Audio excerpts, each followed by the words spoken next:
Good evening बच्चों। Easy गणित channel पर मैं इंसेन सिंह आप लोगों के बीच में कोऑर्डिनेट ज्योमेट्री का हमारा पार्ट चल रहा है। और कोऑर्डिनेट ज्योमेट्री आपको आपने पीछे वीडियो देखा होगा तो आपको याद होगा कि जिस समय हमने इसको स्टार्ट किया था उसी समय कुछ चर्चा हमने की थी कि अगर कोई दो पॉइंट्स को मिलाने वाली एक लाइन है तो उसे हम क्या क्या फाइंड कर सकते हैं। हम दोनों पॉइंट्स के बीच की दूरी निकाल सकते हैं डिस्टेंस फार्मूला से। हम इस पर अगर कोई पॉइंट P है तो उसका सेक्शन फार्मूला से उसका भी कोऑर्डिनेट निकाल सकते हैं। अगर वो पॉइंट ठीक मिड में है तो मिड पॉइंट का भी कोऑर्डिनेट निकाल सकते हैं, जैसे पिछले वीडियो हम लोगों ने देखा। और उस समय हमने कहा था कि इन दोनों पॉइंट्स को मिलाने वाली लाइन मतलब लाइन AB का इक्वेशन भी फाइंड कर सकते हैं।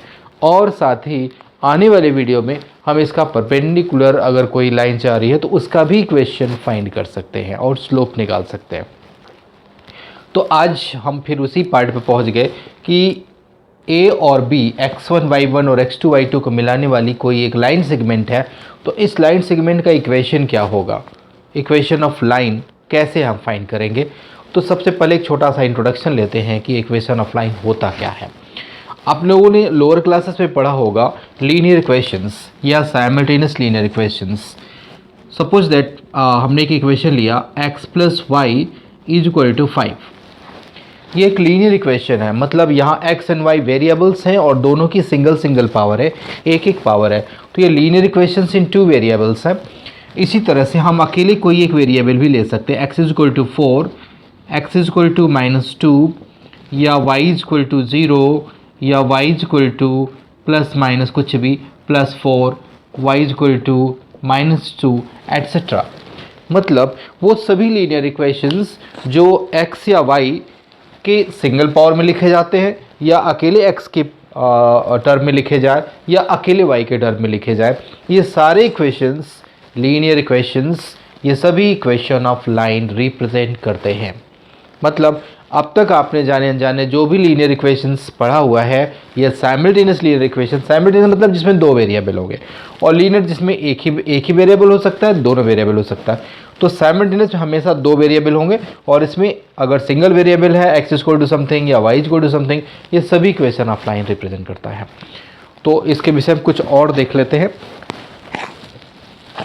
क्योंकि आज का जो हमारा टॉपिक है वो सिंपल इसके आइडिया के विषय में है और अगली वीडियो में हम इसको कैसे फाइंड आउट करते हैं उसके कुछ बेसिक्स को लेकर के चलेंगे।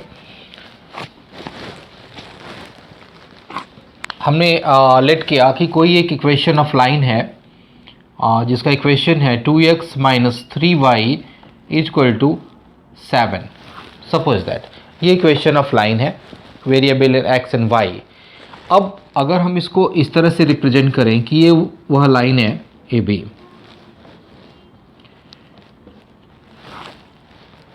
ये AB है जिसका ये इक्वेशन है। सपोज दैट इस पर कोई पॉइंट P आता है और P का कोऑर्डिनेट 1, 3 है। अब पूछा जाए कि क्या यह पॉइंट P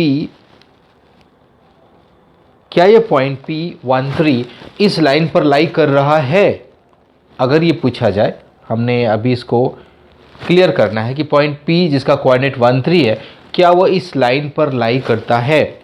तो देखिए सेक्शन में भी आपने देखा, मिड में भी देखा कि इस लाइन पर कोई भी पॉइंट हो, चाहे उसके सेक्शन का हो या मिड का हो, इस लाइन पर ही लाई करेगा।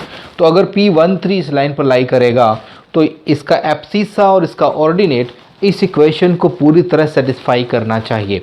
मतलब इसका LHS और इसकी RHS की वैल्यू इक्वल आनी चाहिए। एग्जाम्पल के लिए अगर P जिसका कोऑर्डिनेट 1, 3 है, ये अगर इस AB पर लाई करता है तो इस इक्वेशन में, इक्वेशन ऑफ लाइन में x की जगह 1 और y की जगह 3 पुट करने पर LHS RHS के इक्वल आना चाहिए। चलिए करके देखते हैं।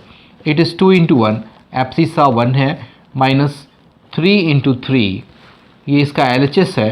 2 × 1 = 2 -9, आंसर इज -7, जबकि यहाँ पे आंसर 7 है। इसका मतलब कि LHS is not equal to RHS। तो LHS RHS के इक्वल नहीं आया, इसका मतलब है कि ये जो पॉइंट 1, 3 है ये इस लाइन पर लाई नहीं कर रहा, इस लाइन पर नहीं होगा। हाँ, अगर यहाँ पे ये इक्वेशन मैं ऐसे लिखा होता 2x - 3y = -7, और अब 1 3 इसमें पुट किया जाए तो 2 into 1 minus 3 into 3 it is 2 minus 9 that is minus 7। यहाँ पे RHS -7 है और हमारा आंसर भी -7 आ रहा है। इसका मतलब LHS इक्वल टू RHS ऐसा हो रहा है। मतलब ये पॉइंट 13 इस इक्वेशन ऑफ लाइन को सेटिस्फाई कर रहा है। इट मीन्स कि ये 13 पॉइंट इस पर लाई करेगा। तो इस तरीके से हम किसी भी पॉइंट को सेटिस्फाई करा करके ये पता कर सकते हैं कि वह गिवन लाइन पर होगा या नहीं होगा। तो इसका और फ़ायदा क्या है, इस कंडीशन का और फ़ायदा क्या है? इसका फ़ायदा ये होता है कि किसी वेरिएबल को अगर इसमें दिया जाए तो उस वेरिएबल के वैल्यू को हम फाइंड आउट कर सकते हैं। जैसे ये कोई लाइन जा रही है, लाइन AB, और इसका कोई कोऑर्डिनेट है x minus y equal to 5 और इस पर कोई पॉइंट a माइनस 1 लाई करता है। इसका कोऑर्डिनेट नाम P है। AB लाइन है जिसका equation x minus y equal to 5 दिया है और इस पर कोई पॉइंट a और a माइनस 1 लाई करता है। तो सवाल ये है कि अगर a और a माइनस 1 लाई करता है तो इसमें a की वैल्यू क्या होगी। तो आप देखिए कि अगर ये a और a माइनस 1 इस लाइन पर लाई करता है, इसका मतलब x की जगह a और y की जगह a माइनस 1 पुट करने पर ये इक्वेशन सेटिस्फाइड हो जाना चाहिए। तो आप पुट कर लीजिए, पुट x की जगह a और y की जगह a माइनस 1 हम रखेंगे इक्वेशन में, तो इट इज़ a माइनस, याद रखिएगा y यहाँ पे अकेला, जबकि ये a माइनस 1 दो लोग हैं इसलिए ब्रैकेट लगाएंगे। a minus 1 is equal to 5, यहाँ पे RHS 5 है, तो it is a minus a plus 1 is equal to 5। यहाँ तो a से a कट गया तो इट मीन्स ये हमको करेक्ट कर लेना चाहिए क्योंकि इससे गलती हो जाएगी। It is 2a minus 1, now it is 2a minus 1। अब सही हो गया क्योंकि a में से a घटने पर ये 0 हो जाता तो पूरा हमारा टर्म ही बेकार हो जाता, मेहनत बेकार हो जाती। a माइनस a 0 हो जाता है। Now a minus 2a that is minus a plus 1 is equal to 5 implies minus a, इस 1 को उधर भेज देते हैं तो 5 minus 1 4 हो जाएगा, that is a is equal to minus 4। यहाँ पे a का आंसर आया -4। तो इस तरीके से हम किसी भी अननोन को गिवन लाइन से फाइंड आउट कर सकते हैं। तो आज का जो पार्ट रहा उसमें एक टर्म और हम बता देना चाहते हैं क्योंकि 9th का टर्म है इसलिए उसको भी यहाँ पे इंक्लूड करना ज़रूरी है। इक्वेशन ऑफ लाइन जानने से पहले हमें कुछ चीज़ों को जानना ज़रूरी है जिसमें एक वर्ड आता है angle of inclination. Angle of inclination, इस चीज़ को ज़रा ध्यान से देखिएगा। ये हमारा एक्स एक्सेस है और यहाँ पे हमारा वाई एक्सेस जा रहा है,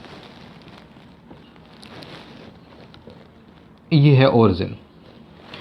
एंगल ऑफ इंक्लिनेशन इस एक्सिस को पास करती हुई कोई भी लाइन, चाहे वो ऐसे जाए या ऐसे जाए, किसी भी लाइन को देख सकते हैं। कोई भी लाइन जो एक्स एक्सिस को कट कर रही है यहाँ पे दो तरह से एंगल बना रही, एक तो ये एंटी क्लॉकवाइज और दूसरा एंगल ऐसे बन रहा है जो क्लॉकवाइज है। तो ध्यान ये रखना कि हमें इस एंटी क्लॉकवाइज एंगल को लेना है जिसको मैंने सिंबल थीटा दिया है। इस एंगल ऑफ इस थीटा को ही एंगल ऑफ इंक्लिनेशन कहते हैं जो कि हमेशा एंटी क्लॉकवाइज होगा। अगर हम इस लाइन के लिए यहाँ पे शो करें तो इसका थीटा यहाँ पे आएगा, तो इसको मैं दूसरा एंगल फाई नाम दे रहा हूँ। It is angle of inclination. अगर एक एग्जाम्पल लें इसका कोई और एंगल दे करके, suppose that it is 30 degree, तो इसका एंगल ऑफ इंक्लिनेशन 30 डिग्री का होगा। तो आई होप कि इस चीज़ को आप समझ पाए होंगे।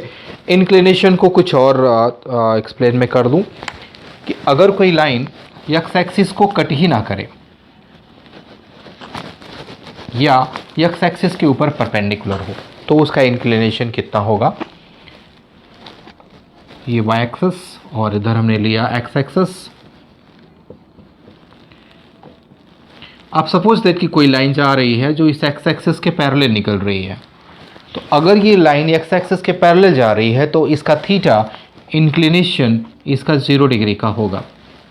और दूसरी कंडीशन कि अगर कोई लाइन इस एक्स एक्सिस पर 90 डिग्री बनाते हुए जा रही है, ये कोई लाइन L और ये कोई लाइन M था, ये कोई लाइन L जा रही है जो इस एक्स एक्सिस पर 90 डिग्री बनाते हुए जा रही है, तो इसका यहाँ पे थीटा 90 डिग्री का हो जाएगा फॉर लाइन L और it is 0 degree for line M।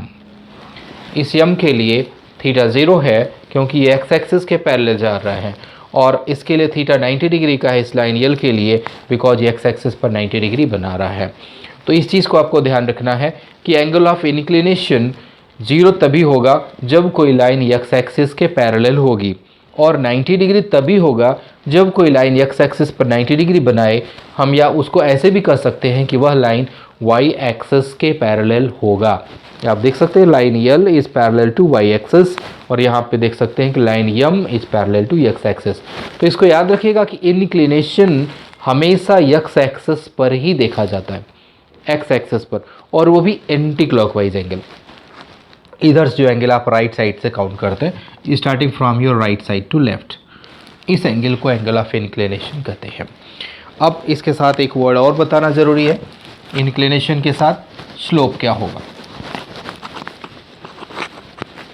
चलिए स्लोप को भी सीख लेते हैं इसी समय, क्योंकि आगे इसका बहुत यूज हो जाएगा। Slope of A line, suppose that ये कोई लाइन है, ये लाइन है, और ये लाइन ने एक्स एक्सिस के साथ, ये एक्स एक्सिस है,